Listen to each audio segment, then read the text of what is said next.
Hello everyone, hello and welcome to part 2 of a lazy video where I react snarkily and by saying stupid things to the 100 greatest video games of all time ranked by experts article posted by GQ magazine on the 10th of May. If you haven't seen the last part, I don't know why you're watching this part. Maybe you don't like the first part here and are expecting things to improve in this part, but they're not. They won't. So I'm gonna go where I previously left things off with Spelunky. Alongside Fez and the Binding of Isaac, Spelunky lead the naughties charge for a new breed of low-budget big-brained indie games that set an entirely new direction for the art form by dialing in a small but perfectly formed idea. Find treasure, don't die. Players were hooked within minutes, but would spend hours risking that by impale on snake bites or an irate shopkeeper amongst many other perilous fates in order to master the fiendish charms of Derekyu's creation. Have not played it, but I heard great things about it. I think there's even a sequel. 49. Stardew Valley. Stardew Valley gives you the chance to swap the big smoke for a small town and grow crops, nurture livestock, and commit to a relaxed country life, where games such as Civilization gamified the one more turn aspect to keep players hooked. Stardew Valley convinced your brain to play one more day at a time until your wife has taken the kids, but you have some very big cabbages and award-winning wine. I've played Stardew Valley. I love Stardew Valley. It's a great game about one of the most unattainable fantasies of modern society, owning land. It's great. 48. How is this at 48? Grand Theft Auto 5. GTA 5 made 1 billion in 3 days. Yeah, that's why it's there. 2022's highest grossing film, Avatar: The Way of Water, which is a movie you already forgot about, took 14 to hit that milestone. It's still Rockstar's most audacious campaign, and worse, a multi-protagonist heist epic that mixes satire with an incredible grasp of blockbuster game making, spanning everything from hell-raising bank robberies to leisure bikes rides down the Pacific Coast Highway. It's got one of the worst single players in recent GTA history. All the missions suck. They suck so hard. Every mission in GTA 4 just has you following the go here waypoint marker and then waiting for the cutscene to trigger. It's so antithetical to what Grand Theft Auto was with Grand Theft Auto 3 and the other ones. It just sucks. And the multiplayer, my god, the multiplayer just killed any chance of the single player getting better. It's just a cash cow of absolute garbage. The multiplayer, I mean. But yeah, for the jollies, it's fine. 47. God of War. Sunny Santa Monica's reboot transformed. It's not a reboot, though. It's not.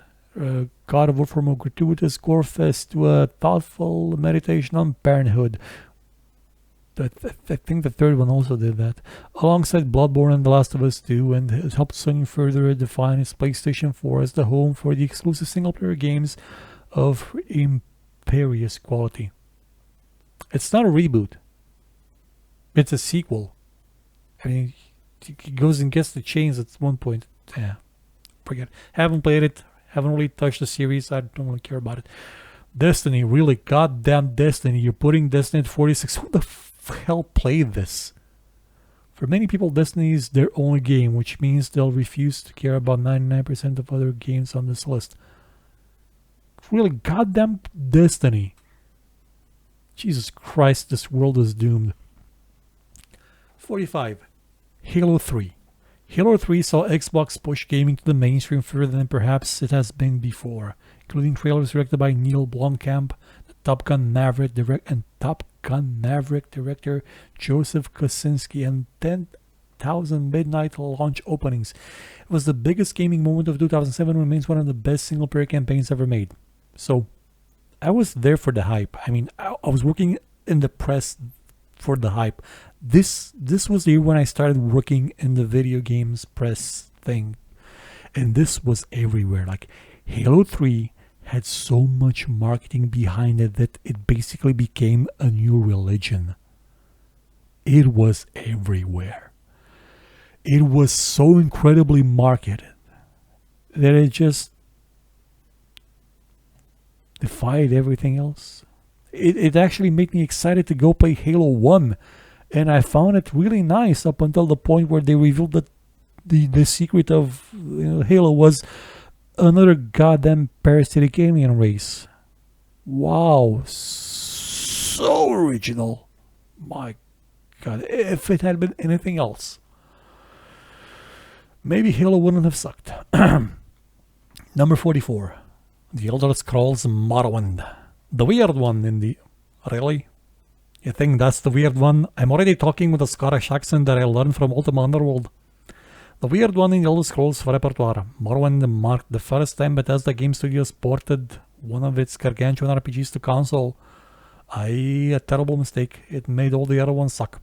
20 years later this year, 20 years old this year, man, it's been a long time. Morrowind doesn't have any of the quality of life improvements that came with later releases, but it also offers one of the most fluid and open-ended versions of its maker's sandbox vision. Actually, Daggerfall is a more open-ended vision and in some ways more fluid. When you swing your axe around, you sometimes hit things. Morrowind I loved. I really loved. Though there was one thing that bugged me about it. Everything was static. It kind of felt like it was made with an editor in a way that they didn't only have things that, changed. And this was after Gothic, and after Gothic, you kind of don't accept that games can be so static. I can't accept that the same NPCs that are walking down Balmora in the day are also still there at night in the rain with torches in their hands, waiting for you to talk to them. What the hell are you doing there? Yeah, they fixed that in later games with, the Radiant AI, but god damn it. Morrowind could have been better if they just stole ideas from Gothic. Number 43, Nier Automata. An action RPG is so good that you have to play it at least 3 times. Yeah, sometimes with both hands as well. Haven't played it, I think I own it. But yeah, it's a nice game. 42, Chrono Trigger. Such is the domineering nature of Square's Final Fantasy series that Chrono Trigger RPG's pedigree seems like a secret reserved for those naughty kids who also still swear by who the hell's what's a Mudhoney? Seinfeld and Stone Cold Steve Austin. Hey, I was Hollywood Hogan back then. You needn't own a pair of rose-tinted cargo pants. What the hell are these people talking about? To appreciate the elegant storytelling and vintage turn-based combat on show here. So, stupid references aside, Chrono Trigger is a really good game. I really love the way that the characters interacted in combat. It's something that, to a lesser degree, Anachronox also did, and it was regularly inspired by Chrono Trigger. And I love what they did with the world. Like, you just travel through history and see how your actions just shape and reshape that land. That was beautiful. Never got to finish it though. I lost my save at some point after I got the robot to fix that forest. Anywho, The Sims, at number 41. An outlet of pure imagination and self-expression, The Sims became the benchmark for Second Life simulators at the turn of the century, with unrivaled freedom to build and live however you want. Who among us hasn't unlocked a sim to Windows 2x2 tile with naught but a faulty oven for company? Yeah, The Sims, the first one especially, just rocked. It was amazing. It was it's the kind of game that you wish more people try to do. I mean, they're trying to do them now a bit more often, but maybe it's because of its success that people started chasing The Sims instead of the next Sims. You know, I mean, they try to do The Sims instead of trying to do what The Sims tried to be. You know, something different, something cool, something original. I'm really curious to see what Will Wright's going to do with Gala Games. That thing's still around, so it hasn't died in the crypto crashes. There's one happening right now, by the way. Number 40, Super Mario Galaxy. So who's going to be first? Mario at the number one, Mario or Zelda? Look, we're not saying Yoshiaki Koizuma specifically made Super Mario Galaxy with stoners in mind. If he did so happen to indulge in Mario's neon-soaked space rock-hopping adventure with utterly baked, it was pretty excellent time. So this was a game for kids. So you're being on drugs while playing it. Maybe, probably. Not a great example to give to kids, but hey, I mean, to each his own. Haven't played Galaxy, but it looked so neat back then. It did. Number 39, What Remains of Edith Finch. By 2017, esoteric video games that made you feel something were no longer a preposterous genre. If the likes of Gone Home and Everybody's Gone to Retro helped to carve out a space for walking sims, then Edith Finch didn't so much tug at your heartstrings that it did to wrench them out of your chest with surprising finesse. Bad Time has never felt the same. Haven't played it. I think I own it. Hopefully it's a game and it's not whatever that other one. What was the name of it? I made a video about it. The one that sucked and had developers that are really pompous that, oh, we started the conversation. You know, that one. Hopefully it's better than that one. I should probably go try it. Hades. Supergiant's colorful contemporary take on Greek mythology made full use of the early access model to give players the opportunity to play the game before full release. All early access games do that. All of them. It meant Supergiant could improve the game with players as they took note of detailed feedback, mainly for one more or less cared. They're just describing early access. They all do that. That's what early access is. I've been meaning to try Hades.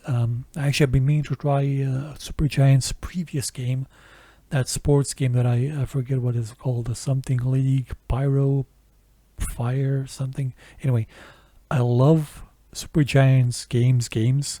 I'm convinced that Bastion is in the top 10. If Bastion isn't in the top 10, then they probably asked a bunch of idiots in this poll, because Bastion is goddamn good. 37, Silent Hill 2. Also expected this to be higher. A horror classic that made a virtue of its technical limitations by fusing an oppressive over-person fog and our fear of the unknown with sweaty palm effect. After Hideo Kojima and Guillermo del Toro absorbed aborted BT attempt. Well, I'm gonna try again. Sorry, it's late. After Hideo Kojima and Guillermo del Toro's aborted PT attempt to revive the franchise in 2014, a remake is expected later this year. Yeah, they're describing nothing of Silent Hill 2 because all of this that's from the first one. That's what the first one also did. This other one, this took things to a whole new level. I never got to finish either of them because while I was playing both of them at the same time, I was also playing Return to Krondor.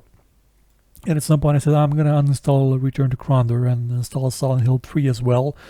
And Return to Krondor used to come with the Sierra Online utilities. And if you uninstalled that, it would delete everything off the hard drive or the partition where those utilities were installed. So all my saves were gone.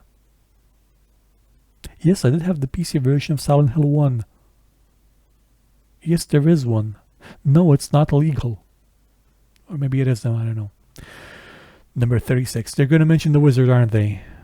Such is Nintendo's dominance during the NES era, it claimed 94% of North America's console market on its own. Yes, because Americans crapped over their console market. Aside from printing money by the absolute truckload, that machine's greatest achievement was Super Mario Bros. 3, in which Miyamoto set the platforming bar so high its star plumber has leapt over it only occasionally in the intervening decades. I'm surprised they did not mention the Wizard. It must have taken so much restraint when it was written by the person that didn't write the cargo pants joke earlier. So yeah, kudos. Kudos to you who wrote this, because yeah, I played Super Mario Bros. 3. It goes hard. Hard. 35 Portal, yeah. After the imperious Half-Life Alyx and Counter-Strike 3's promising Counter-Strike 2's promising debut? What, it's out already? What? It seems like Valve is seriously flirting with becoming a video game developer again. I mean, is Counter-Strike 2 really a game? It's more like just copy-pasted and change some they changed some variables and some shaders. They did more than that though. I know they did more than that. So it's worth remembering that in 2007 the now PC gaming monolith was on such a hot streak it could afford to toss off a puzzle game as inventive as Portal as part of the Orange Box compilation package. Pure genius from start to finish. It proved to be as creative as it was outright hilarious, and it was made by a bunch of students that Valve hired. The people that made the Narbacular Drop. What's her name? Kim Swift was one of them, and I forget the others, but anyway, yeah, Portal, one of the best games ever made. And by the way, it can run at 50 frames a second in Linux on a Vega 6 integrated GPU. I know this because I now have a laptop. I'm not recording this on the laptop because, well, in Linux nobody can hear you scream because there's no sound, and like last night the sound card uninstalled itself for some reason. I don't know, Linux does that. 34. Uncharted 2 Among Thieves. Okay, Uncharted 2's mid-game high-speed train cart set piece rivals the best of the Mission Impossible movies, and it was all done on PlayStation 3 in 2009. Hey, don't knock the PlayStation 3. It can be a really good supercomputer if you tie a bunch of them together, and I mean it. Nathan Drake's sophomore outing pushed the envelope for motion capture and rip-roaring action. It's a high bar for the best-selling PlayStation series. So, I haven't played Uncharted. I think they may be good games. I mean, Amy Hennig wrote them, most of them. So, they probably have some really good characters in them and some nice story. But I haven't seen any Tomb Raider games in this list yet. But there's an Uncharted one. So either Tomb Raider is higher than Uncharted, or they forgot about Tomb Raider. I'm hoping Tomb Raider is higher than Uncharted. Oh yeah, baby. Number 33, Metal Gear Solid 3 Snake Eater. Long before Hideo Kojima veered off into post-apocalyptic parcel delivery and Konami decided the pachinko machines were the only game in town, the author and his long-time publisher were at the peak of their combined powers with Snake Eater. With a newfound emphasis on camouflage and close-quarters combat, it was as close to espionage realism as the PS2 could muster. Just don't ask us to explain the plot. Actually, the plot is fairly straightforward. I mean, not straightforward, but it is thought out, and it does evoke a lot of emotion. It is a good plot. I'm not joking. It's good, and I kind of wish I had played more of Snake Eater. I mean, I emulated it and tried to get through it, but it does take a time commitment that I couldn't really devote to it. With playing other things for jobs. But yeah, Snake Eater is a superb game, and its stealth mechanics are great. Every time a game developer is going to say, "Oh, the tall grass thing," that's not lazy. Look at Snake Eater. Look at Thief. This was so good, and there's again the sense of believability in it. You could just try to do stupid stuff, and they would work because logically they should. You could drop a beehive in somebody's head. I don't remember if I know in Metal Gear Solid 2, if you ran past a knocked out opponent, you would tiptoe instead. Your character would just slow down and tiptoe. Because of course they would. Because that's how it works. That's just the beauty of this. Yeah, Snake Eater, I would expect it to be higher. I would have expected it to be much, much higher. Number 32, Deus Ex, set in the year 2052. Just 40 years after my death. Deus Ex still feels ahead of its time in both the sheer choice afforded to its players and the unnerving prescience of its conspirational plot. Yeah, it predicted 9/11. Riffs and also Elon Musk going crazy and trying to merge himself with an AI. Riffs on what global pandemics aside, Warren Spector's iconoclastic creation is even more remarkable for its ongoing influence on the immersive sim genre which Ultima Underworld created, having been sold to the Embracer Group in 2022 as part of a $300 million acquisition from Square Enix. A franchise revival seems sure to arrive before its predicted dystopia, if only just. Yeah, Deus Ex is just superb. Deus Ex is a game that you must play, and you can totally play it now. Just go play it. One recommendation from me though: install a mod called "Give Me Deus Ex." It adds some, modernizations to both its presentation and its gameplay. One of them is vaulting. Your character can vault over things instead of just jumping over them. So if there's like a tiny ledge that you can sort of almost get to, you now can. It makes it so much more appealing. So yeah, go play it. Either way, it's a fantastic game. It's one of the best games ever made. Number 31, Shadow of the Colossus. A game where less is truly more. The beauty of Shadow of the Colossus's painterly, minimalistic environments are outmatched only by the monolithic creatures you track down through your quest. Academy Award-winning director Guillermo del Toro hailed Team Ico's game as a masterpiece and an influence on his twisted directorial craft. Yeah, Shadow of the Colossus is a fantastic piece of art. It's a great game. It's just like there's basically no filler to it. You know what you have to do. You try to take those giant bastards down for whatever reason you're led to believe that you have to.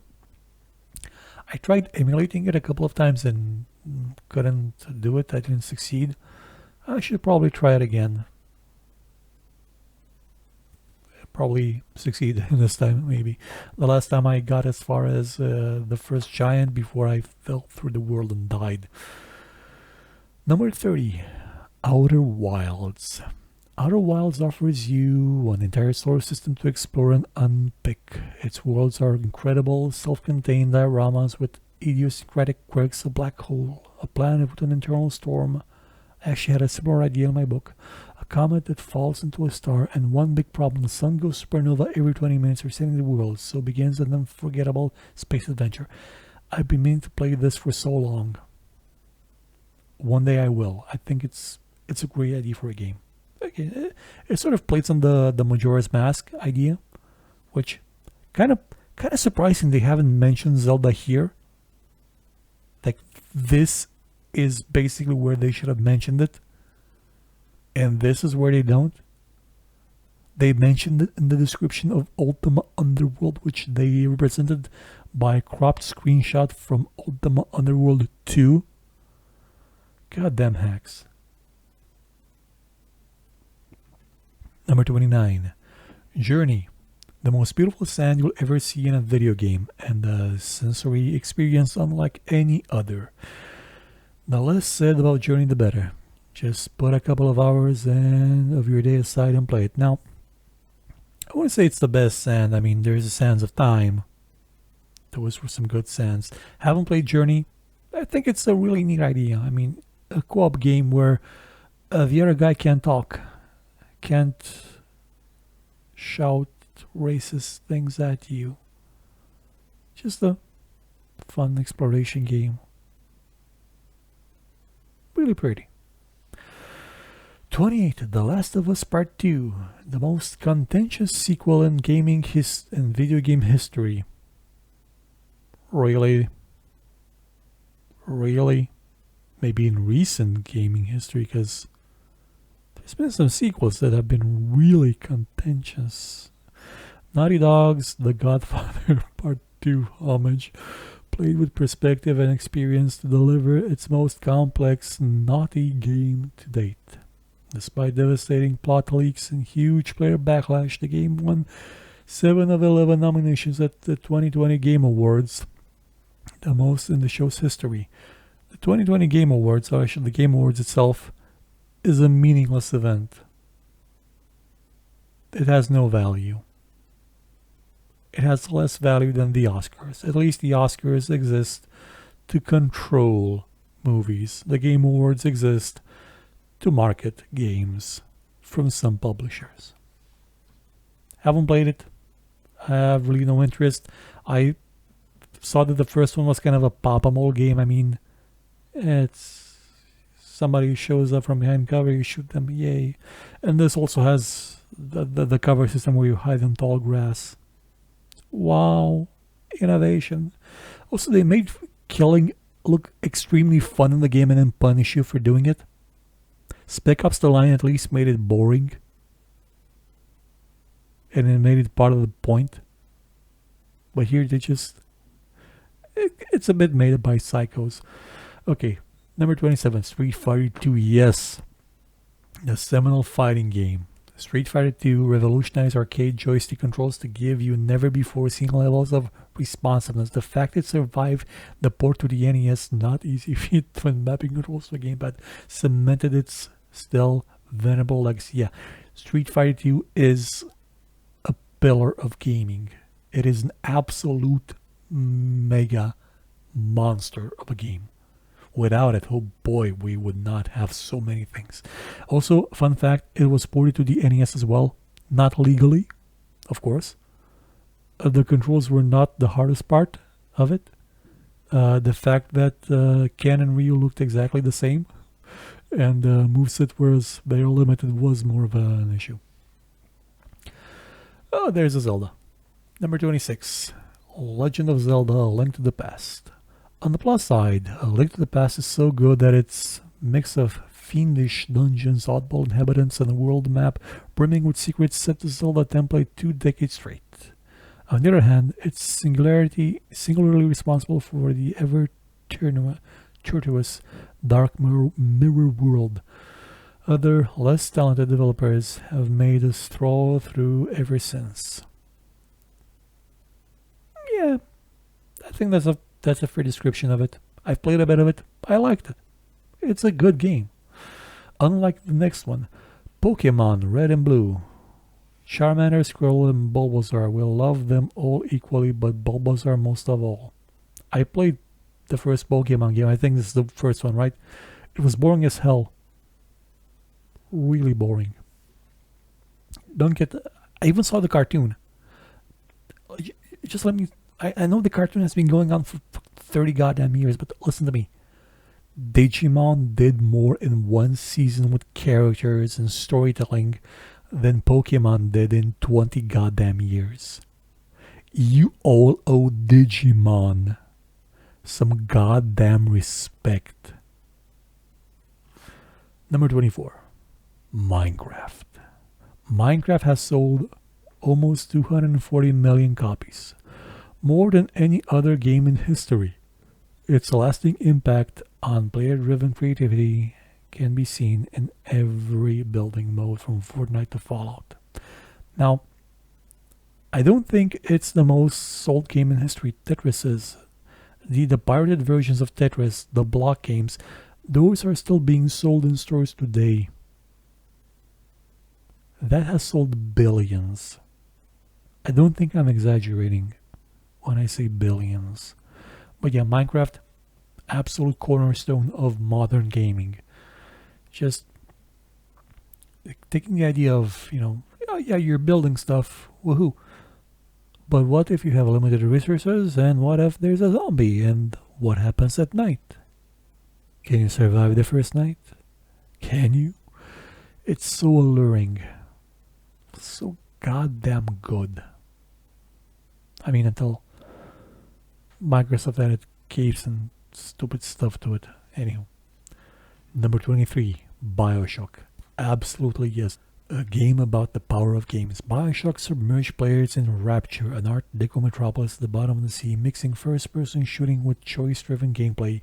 The game delivered one of the medium's most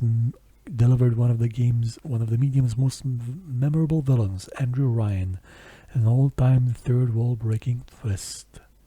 Yeah, like Bioshock was super good. I mean, it sort of simplified what came before it. It didn't go into the RPG direction as System Shock 2 did, but it went deep into what it had in its mechanics and its presentation, in the interaction with the environment. It's so good. And the second one also, an absolutely superb game that had it been released maybe later, maybe a year later, when the influence of Bioshock itself had died down a bit and going to Rapture again, now as Big Daddy Delta Vampire, wouldn't have made it seem like a repetition of sorts. It would have made it feel like more like the DLC for Bioshock Infinite, where you go back to Rapture. I think there was a better game in terms of gameplay. Vastly better game in terms of gameplay. But yeah, in terms of impact, Bioshock was like 2007. What a year for video games, man. Somebody should make a show about every game released in every year and see which game is the best or the most influential game. Oh yeah, I did that. It nearly got me killed from exhaustion. 22. World of Warcraft. We all know someone who was hooked on World of Warcraft almost 20 years on. Not 18 years on. 20 years on, yeah, okay.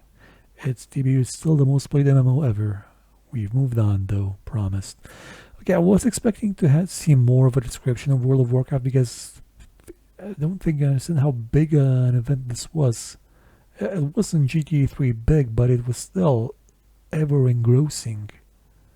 It took EverQuest's launch. It killed effectively the MMO genre. It made the MMO genre just be a clone of itself. That's what it did. That's the same thing that StarCraft did. Oh my god. One of two strategy games. One of them was Age of Empires, one of them. Holy crap, are you telling me that StarCraft isn't on the list? Goddamn, StarCraft isn't on the list of best games ever made. Jesus Christ. How many streamers did they ask? Good God. But anyway, World of Warcraft. I played it. I played it initially on some pirated servers. Didn't get into it so much. I played it then on the official servers when the Warlords of Draenor came out. But at that time, I was really kind of burned out on MMOs, because I've been making shows about free MMOs for like 2 years straight, like playing one each week. You have no idea how many free MMOs that are just garbage are out there. They're just the same World of Warcraft ripoffs. And by the time I got to World of Warcraft, I just saw a ripoff of itself. A game with stupidly large numbers that meant nothing. But underneath that, I saw the World of Warcraft. I saw the buildings from Warcraft 2, and I would have just loved to go visit them and talk to the people there and not have to deal with the stupid gameplay and whatever goddamn dumb thing Blizzard makes up to have everybody have motorcycles and jetpacks and other goddamn stupid thing. They ruined their lore so goddamn much with this game. 21. Halo Combat Evolved. Catapulted into launch game status mid-development. Yeah. Bungie's first-person shooter would reframe how we saw single-player shooter campaigns and multiplayer arena modes. Despite its frenzied creation that saw multiple changes to its fundamental concept, Halo's impact changed a genre forever. Yeah, Halo was a big thing. I played it, I finished it. I enjoyed half of it. After the later half, less enjoyable. The second half, much less enjoyable because, launched mid-development. You can kind of feel the repetition. The repetition of the level design was akin to Oni, which was basically just giant boxes that you walked around in. Halo, really good game, really solid presentation. It did cinematic the right way. And because it did cinematic the right way, everybody started doing cinematic the wrong way for 20 years after it. And it sucked. But Halo, a good game. Even with Gearbox's mouse driving in it. Number 20, Elden Ring. The punishing difficulty of Dark Souls, because the game is broken and enemies can attack you through walls and there's no save feature that it's actually, a save feature. An abstract lore building of Bloodborne meets one of the most ambitious open worlds ever created. Elden Ring uses core narrative foundations written by George R.R. Martin to create a staggeringly ambitious RPG packed full of awe-inspiring sights, hard-as-nails bosses, and juvenile tributes to all manner of fingered-related activities. Haven't played it. I've played all the Dark Souls games, however. I like Dark Souls 3 the most because it was the only one of them that had proper mouse controls, and I will die on this hill. This genre of games is suited for mouse because some of the best combat-focused games that are, in this quasi-genre work so well with a mouse that it boggles the mind that is not the primary control method. I know you have to sell to the gamepad demographic, the gamepad install base. Bundle a mouse with your game. You can't tell me that any Dark Souls game has more fluid combat than Jedi Knight 2 or Jedi Outcast or even Severance. You can't. That would be a lie. I may be playing it at some point. I think I promised the nephew would try to co-op it at some point. And I think there's a mod with co-op that disables invasions, which would just make it less aggravating because of all the hackers. Number 19, Doom. Yeah. So popular was Doom that it's estimated to have been installed on more PCs than Windows at the time. Bill Gates even considered buying the developer id Software. Instead, he enlisted Microsoft producer and eventual co-founder of Valve, Gabe Newell, to port it to Windows. Decades later, Microsoft would finally own Doom via its $7.5 billion purchase of Bethesda. Doom was kind of at the same level as GTA 3 in terms of impact. Like, Doom is Doom. Like, you know it. Everybody knows it. I think my dad knows it. He's only played basically like Silent Hunter and Virtual Cop. It's Doom. Like, yeah. Top 20 best games of all time? Absolutely, yeah. 100% agree. It is. Super deserving to be here. Same as this one. Number 18, Super Mario 64. H Magazine's first ever 10 out of 10. Can you say H Magazine not being sued now? One of the just 24 in the game's 30-year history of publication went to Super Mario 64. Directed by Nintendo's Mario overseer Shigeru Miyamoto, this transformative platformer set a dizzying precedent for 3D games while they were still in their infancy. In 2021, a pristine original copy became the most expensive video game ever when it was sold at an auction for more than $1.5 million in what is surely a money laundering scheme. Super Mario 64 did 3D right. It jumped from 2D to 3D perfectly. Now, sure, I think Tomb Raider was already out at this point. I could be wrong. It also did 3D well enough, but yeah, just the fluidity that this game had, that was just something you didn't really see much in those days, because how would you? It was 96. It was a long time ago. 3D accelerators were just becoming a thing. Quake, I think, was just released. I'm hoping Quake is in the following top 15. Final Fantasy VII. Final Fantasy VII, okay, the one with the samurai sword impalement. Yeah. Was the most expensive game ever made in 1997. It now looks so blocky that eliciting such emotional reactions from players seems like madness. Not really. Truly, this marked a massive step forward for RPG storytelling, so much that Square Enix pumped probably double the dough into a multi-part remake. Double the dough? It was 97. One of the most expensive games ever made in the 90s was Wing Commander 3, and I don't remember if it came out before or after. No, it was definitely before Final Fantasy VII, and that thing cost 10 million. Final Fantasy VII Remake cost a lot more than 10 million, or 20 million, or 50 million. They rebooted it once, I think, so yeah, it cost a bundle. I played it for years, and I mean years. I only had the first CD, and I was really disappointed that I couldn't get past the CD check, see what would happen after. But I did get to level 99 with absolutely every goddamn character on the first CD. There's an island, I forget exactly where it is, but there was an island where you could grind some really high level enemies that would really help you get to level 99. I basically kicked Sephiroth's ass so hard. The bastard, I don't think he had the chance to cast Meteor. Or Supernova, or whatever his name is. Number 16. The worst Skyrim, the worst Elder Scrolls game. Dragons capture both hardcore and casuals with its streamlined.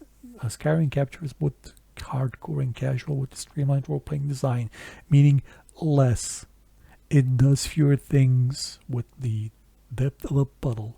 Its snowy mountain peaks are incredible discovery space with 100 hours of quests and secrets, and like all but as the game's thousands of fan-made mods created entire new quests and systems to elongate the game's life for over a decade. Yeah, without mods, which were they to have their own way, but as they may have done away with, this would have died.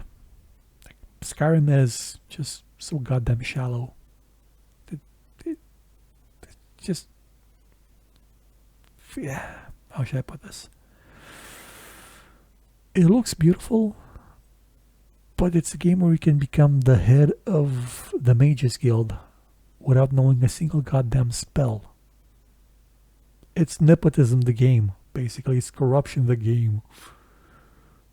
Whereas in Morrowind, you had to effectively be able to cast spells, have a high enough skill and magic, and kick the ass of the current head. And if you kicked his ass, but you weren't a skilled enough mage, you weren't the head yet.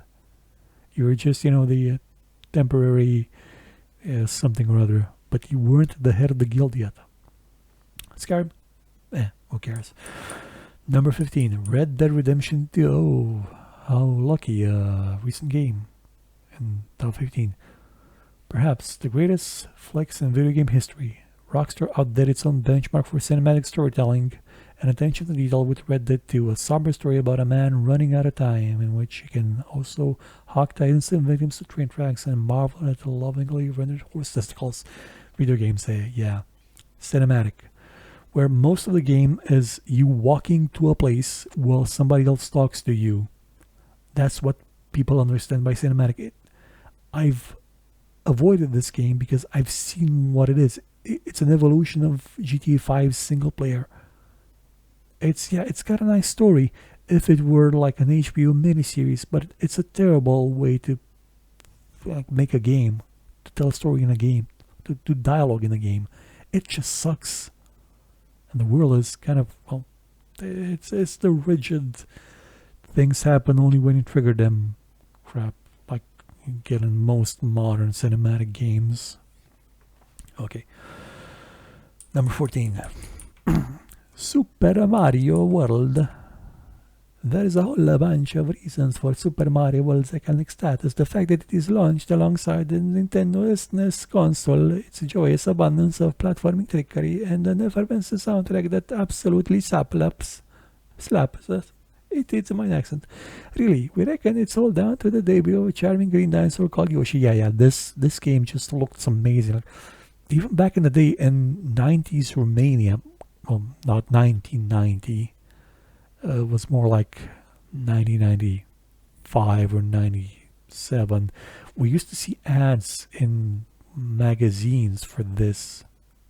Yeah, 5 years later, like 6 years after it was released. But we used to see ads for this and for the Super Nintendo. Man, it looked like something I would really want to play, but my parents weren't leaders of the Communist Party and didn't, throw anybody in the security and secret police prisons to be able to afford such luxury. I eventually bought a knockoff NES console, the Terminator. It didn't have this, it had the original Mario, and that's it. But at least my soul is clean. I carry no sin. But if you play this in Romania in the 90s, there aren't just skeletons in your closet. There's zombies as well, and ghosts, and they're rattling their chains, and they'll be coming for you one day. Number 13. Okay, I thought this was going to be first. Okay. So maybe all the Zelda things were just like a coincidence that the new one's coming out soon. I fully expected this or Super Mario Bros. To be first, but okay.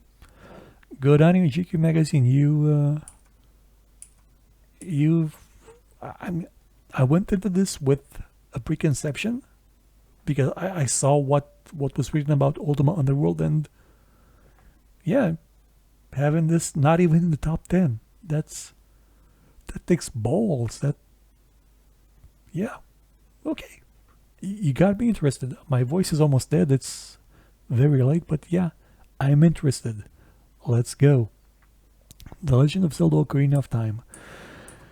Held aloft as the undisputed GOAT for decades, Ocarina of Time's crown has slipped a little after 2017's Breath of the Wild refined the Legend of Zelda franchise once again. For those who still have the Song of Time written into their muscle memory, no amount of world adventure can supplant this game's magic.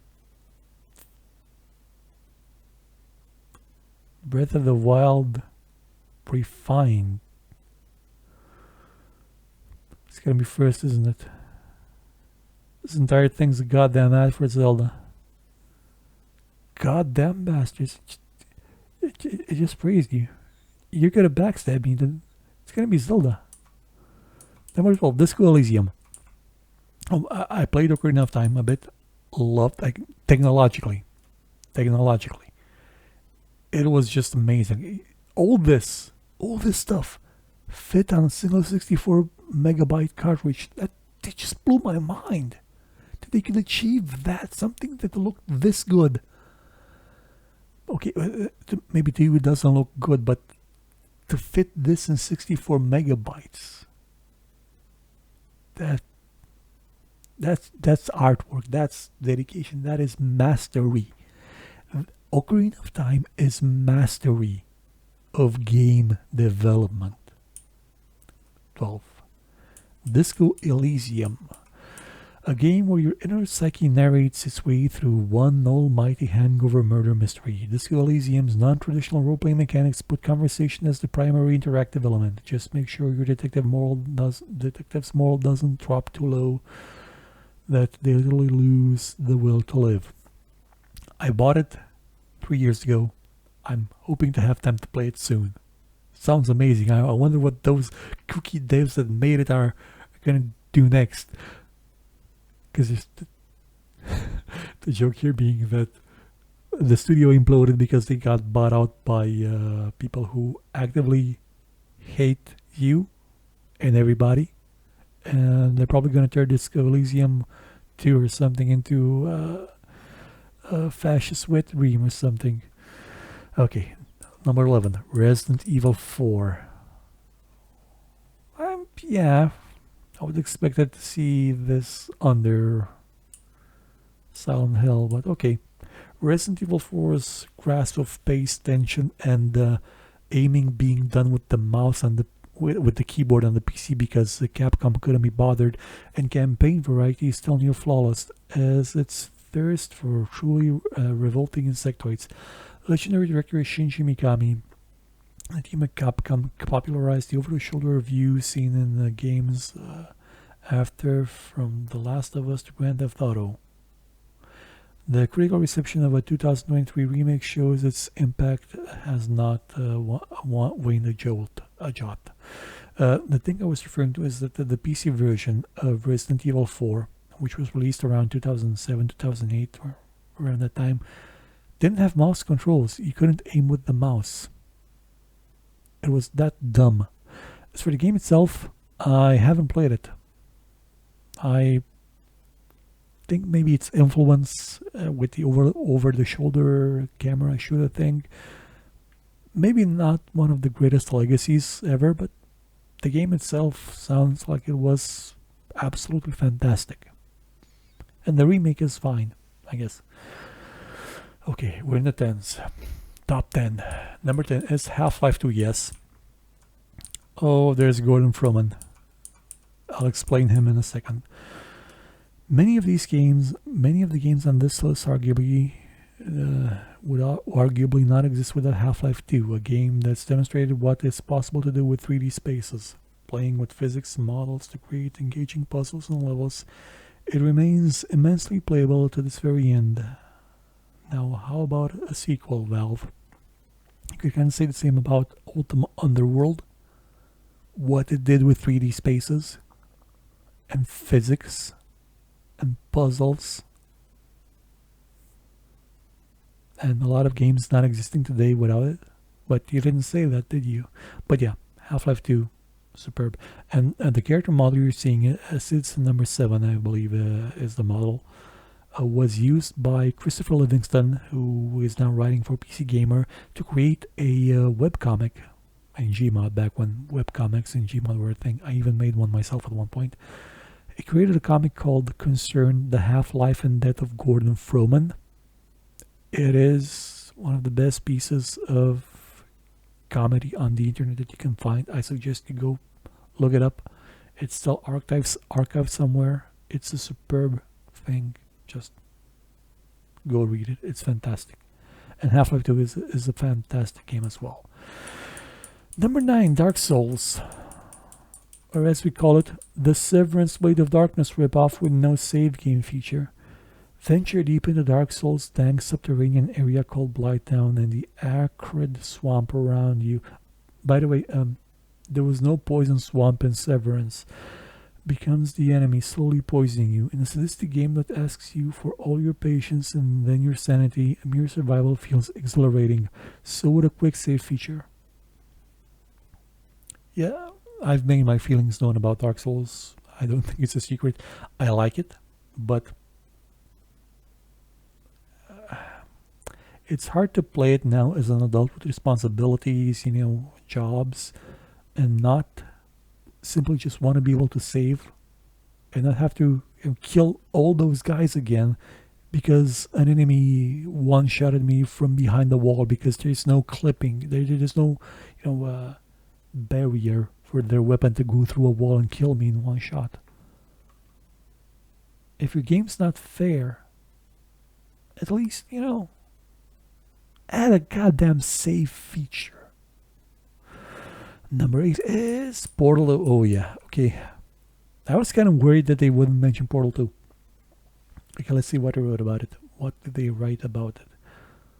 I saw what the next one is as well. Count for the brain-teasing puzzles and incredible space physics-based gameplay. Stay for Stephen Merchant reading from one of Medium's funniest scripts. So, Portal 2. A lot of people would say is not warranted because Portal 1 was already a perfect game. I love Portal 2 so much. Stephen Merchant, I absolutely hate.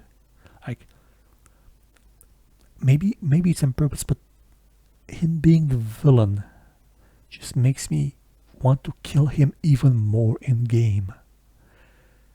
Everything he says seems like it's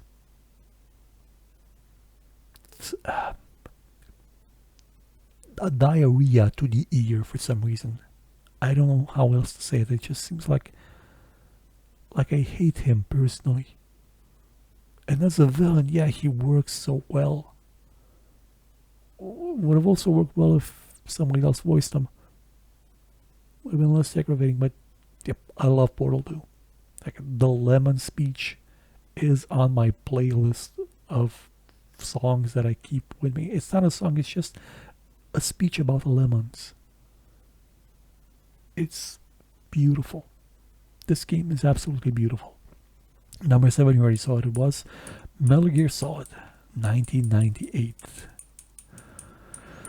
One of the foundational entries in the stealth game genre, and the game that birthed Hideo Kojima as one of the art form's new auteurs. There's a reason every star from Léa Seydoux to Mads Mikkelsen wants to work with him.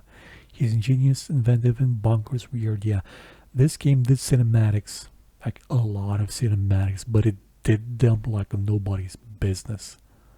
Like the cinematics where Revolver Ocelot, when you're fighting him, like where he jumps around and does the spin tricks with the guns.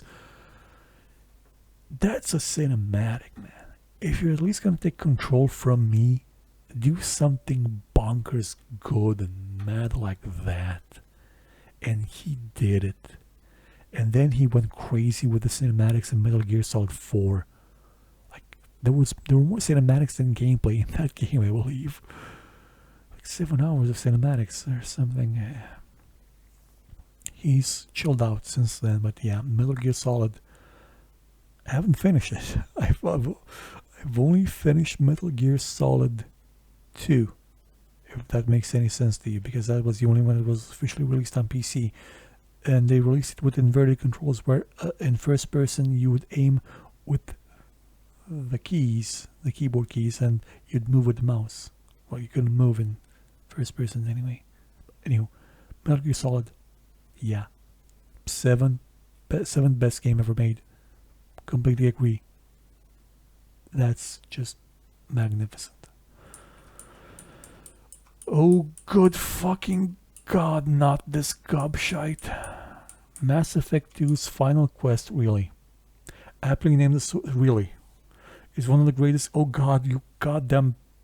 What idiot wrote this? A thrilling conclusion that. No.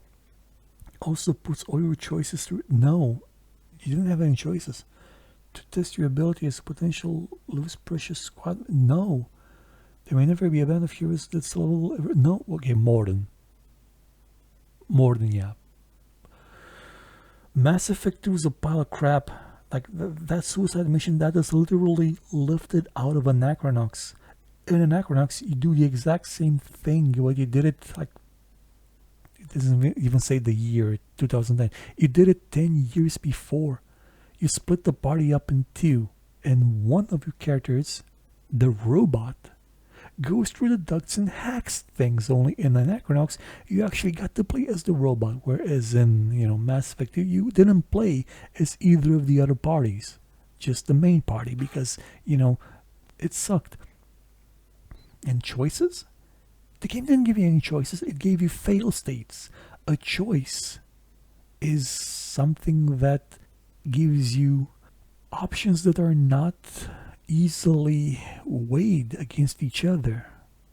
One of them does not seem like it's incredibly obviously better, but this is what it gave you at every point. Do you want to do good and have the win, or do nothing and shit and die? That's Jesus Christ, people. No wonder gaming has gone to the toilets. You're venerating Mass Effect 2? Oh God, does this list is gonna get worse, isn't it? They put Mass Effect 2 here. Jesus. At least it's not Dragon Age 2.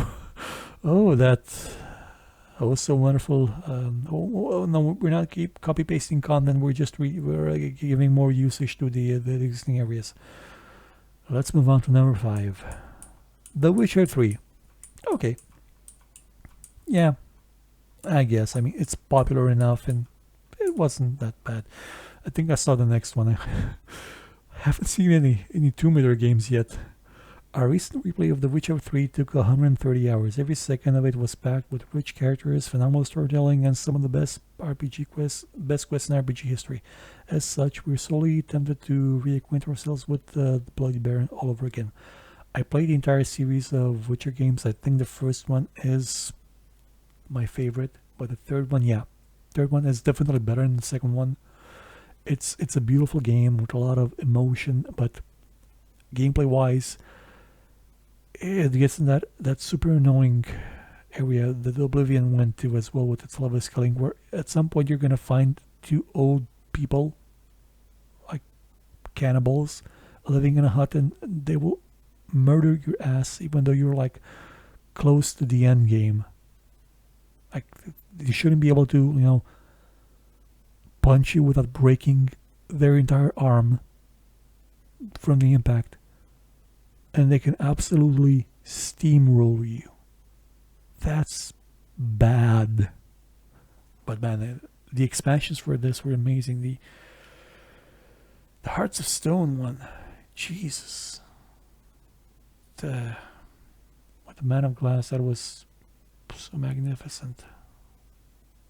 And the other one with the new area, so superb. The ending of that one, I wish you could have reconcile with the vampire. That would have been nice. And I think the next one's Bloodborne because I saw the title a bit. So yeah, number 4, Bloodborne. And kind of absent here is Dark Souls 2. I guess people didn't like that one because they tried to have enemies that stayed dead.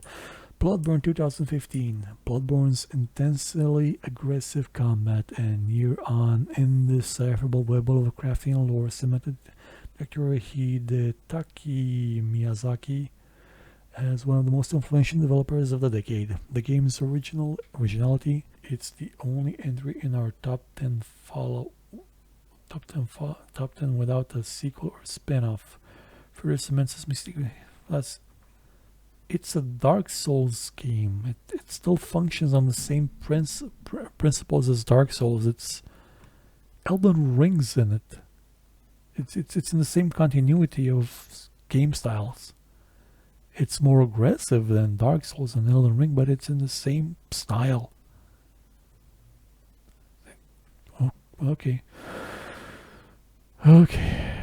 We're at number 3, people. It's, oh my god, I'm gonna be so tired at work tomorrow, but here we go. Number 3. I'm not ready for this again. Drawing my breath, preparing my soul. Number 3. Tetris. GQ. You chose a perfect game. Effortlessly simple game design. The rights to Tetris have been contested many times, but You can deny the impact of Alexei Pajitnov's blockbuster. As one of just two pre-1990 games now, just two pre-1990 games in our greatest 100, it currently holds the Guinness World Record for the most ported game ever to more than 65. Okay. So part of me was hoping that Ultima 4 was going to be number one, or at least number two. But just two games pre-1990. My God, you interviewed a lot of streamers who are less old than the mold on the walls in front of me. But yeah, Tetris is the Citizen Kane of gaming. I mean, depends what Citizen... I was going to do a show about the Citizen Kane of gaming, the Wang Fest of the Citizen Kane. I may still do it at one point. It related mostly to how the dialogue of the question of what is the Citizen Kane of gaming always came up when a new Zelda game was getting close to release. So when we read this, Citizen Kane of gaming, that's what Nintendo America's PR companies told us to say. But yeah, Tetris is fantastic. Tetris, everybody in my family has played it. Everybody. My family doesn't really play games, but everybody played it. We had the brick, not the official Tetris, of course. We had the brick game, the Hong Kong knockoff brick game. 99 games in one, 10 games in one, 999 games in one brick game. They're all the same almost, with maybe some different shapes for the blocks. This was just fantastic. Absolutely fantastic. So yeah, Tetris is without a doubt deserving to be called one of the best games ever made. Because it is. It is probably the best game. It's the unifying game. There will never be again a title like Tetris. I don't see how. It unified people so much. It crosses the lines of age, of race. Well, race is a fake idea, but of social class. It crosses every border imaginable. You can easily identify evil people by the fact that some of them may hate Tetris. They may say they don't like it. Those people are the kind of people who would shove you in front of a subway car saying, you need people like me to shove people in front of subway cars because you need somebody to do the unspeakable.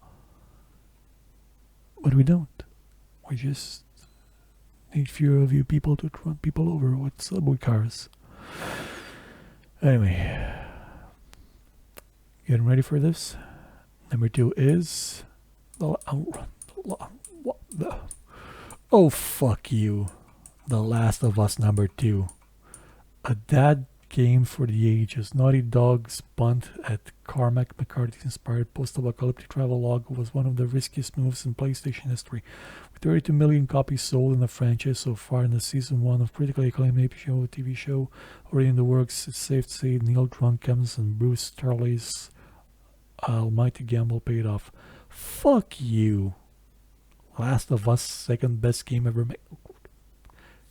Go fuck yourself, honestly. I haven't played it. It's a pop-up game. Yeah, the story's great. It works so much better as a visual medium, not an interactive one. It works incredibly well as an HBO miniseries, which is what they always wanted to make. As a game, really, better than Tetris, better than Tony Hawk's better than Ultima Underworld, better than Star fucking Craft. Jesus Christ. How many streamers did you ask? Jesus.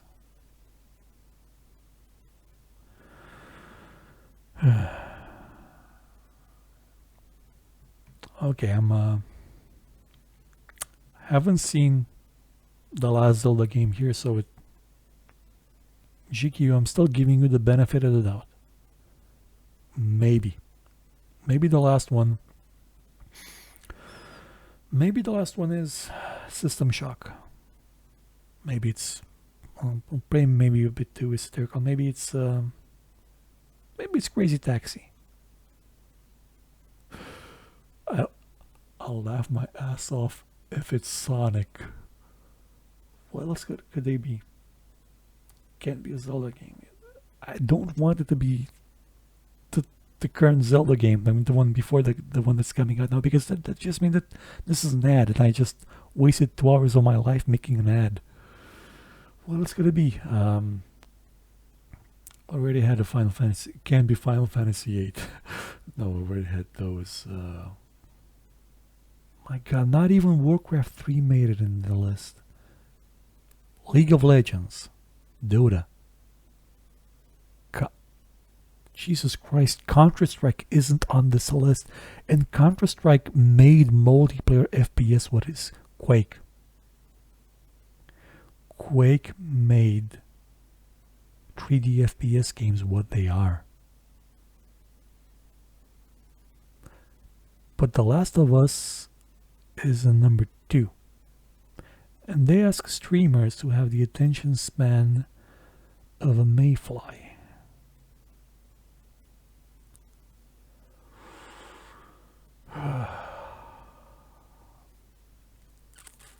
Gonna scroll down and hope against hope that it's gonna be Braid. The Legend of Zelda Breath of the fucking Wild, you goddamn pieces of absolute trash. Nintendo's magnificent Switch launch changed how many saw open world experiences because they never played them. Goddamn. Where the hell is Monster Hunter? Vast in size, deeply systemic, with a completely freeform approach to exploration, combat, and puzzles. Where the hell is Gothic? Few games match its scope and experimental play opportunities. No shit, because you haven't played any of those games. And if you give the player so much sense of authority over their own discoveries, its sequel, Tears of the Kingdom, has one hell of a legacy to live up to. Did you ask anybody outside of the US about this? Like anybody? I mean, probably ask some, because Ultima Underworld is in the list. It was made by Americans, but it was made by a different breed of Americans. You know, the ones that don't think TikTok is a thing.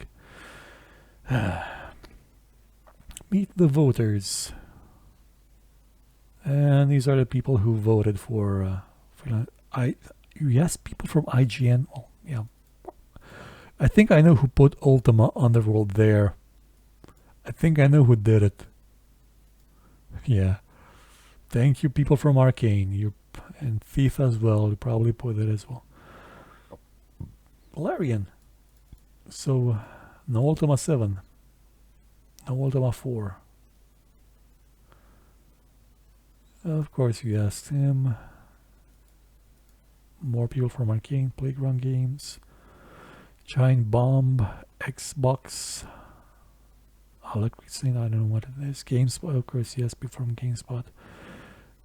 Well, the people that made No Truce with the Furies. That was a nice name. Indies, Games Radar, the Chinese Room, yeah, those guys.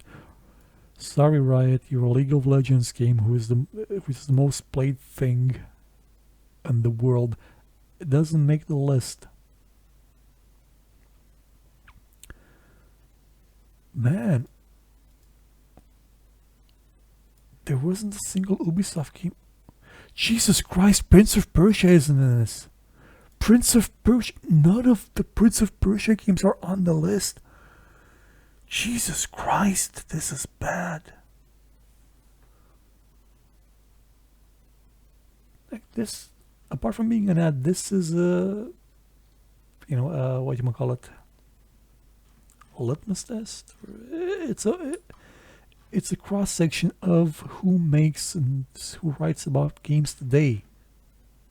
And they put Knights of the Old Republic at the tail end. They only put 2 strategy games in the entire list. There are no Tomb Raider games. There's no driving game in this. like the Grand Theft Auto, but no driving games. No sports games. Some sports games can be good, yeah. Jesus Christ. Games are gonna suck so hard in the future. If this is a representation of gaming, and there's two Pokemon games on here, they're the same goddamn game. FIFA has more variety from one year to the next. People. Jesus. Not even a single Battlefield game? Really? Maybe the first Medal of Honor games? No, none of that. Fallout 1 and 2, no. At least Fallout 4 isn't here. At least we have that. At least we have that. No Ghosts and Goblins. No, I mean, that was the Dark Souls of its day. People say, well, yeah, that weapon sucked, they didn't do anything. Yeah, no. I know. I kind of expected to see Telltale's The Walking Dead, because Telltale's The Walking Dead Season 1 was absolutely fantastic. It did this thing, that game thing, before the rest of these goddamn hipsters, and it did it so goddamn well. It had limited gameplay, but the quick time events that were actually warranted. And Destiny, really fucking Destiny. At least Morrowind was there. Jesus Christ! I just spent 2 hours of my life looking over some bullshit ad and made you people. I've stolen 2 hours of your life. I have made your life worse. I am deeply, deeply sorry for my actions. I thought this was gonna be a short thing. Let's see what they voted for, and this is just depressing. Well, this is good actually. And this is good. This is okay. This is fantastic. This is superb. And this is a pile of shit, and everybody who holds it up as an example of great gaming is just gonna make more shit. This is good. I mean, could have been better. This, yeah, it's okay. This should have been the first. Like, this is objectively a better game, a more widely accepted game, a more beloved game than any of these two.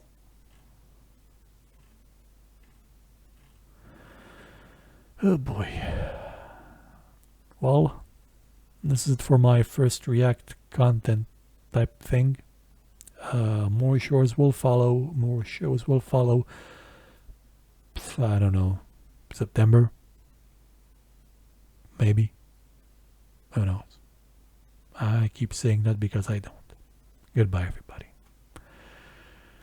Go play some Ultima Underworld or some Deus Ex or something else or some Tetris, but don't play the next Zelda game, the current Zelda game. Just so maybe, well, if you play it if you want, but just remember, there are so many great games out there. Like there's a billion great games out there. Just spent the afternoon listening to Tim Kaine, the guy, one of the guys who made Fallout, talk about his pitch, his plans for Might and Magic 10, and it sounded so amazingly good. And it's never gonna exist. But Mass Effect 2 does. And that will never stop hurting. Goodbye, everybody. Take care.